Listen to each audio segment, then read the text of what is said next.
আচ্ছা কোনছে আল্লাহ বড় না মানুষ বড়? ধরো গাদা, তুই কার হাতে কার জোড়া দেশ? কুড়ায় আল্লাহ আর কুড়ায় মানুষ। যেটা কবার কইছে ওইটা কন। আল্লাহ বড় না মানুষ বড়? আল্লাহই তো বড়।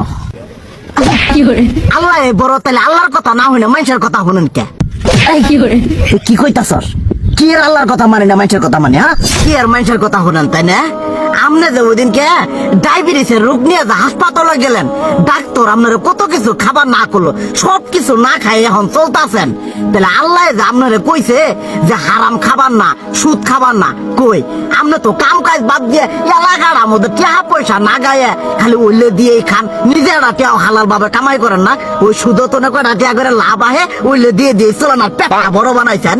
শুনেন একটা কথা কই, হারামের কোনোদিন আরাম নাই। হালাল পথে রুজি রোজগার করেন, প্রয়োজনে এরা বেলা কম খায়েন, তাও শরীর পিণ্ডও ভালো থাকবো, কোনো রোগ বেদও হবো না, আরামও পাবেন, আল্লাহও খুশি থাকবো। তুই আমার এইভাবে বুঝাবি আগে কইলি না কে?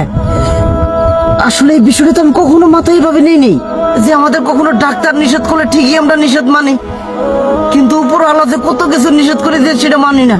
আর এই যে হারাম পথে টিয়া পয়সা কামাই করতেছেন, শরীরের মধ্যে দুনিয়া রোগ ব্যাত হয়েছে, দেখা যাইতেছে যা টিয়া হারাম পথে কামাই করতেছেন তার তো বেশি টিয়া মনে করেন জ্বলেই যাইতেছে গা বেশি। আজকের পর থেকে আমি আর এই হারাম সুদ খামো না, আমি হালাল পথে চলবো, হালাল টাকা পয়সা ইনকাম করবো। এতে করে যদি একবেলা কমও খাইতে হয় তবুও খামো, তবু আমি আর এই হারাম পথে চলবো না। আচ্ছা ঠিক আছে।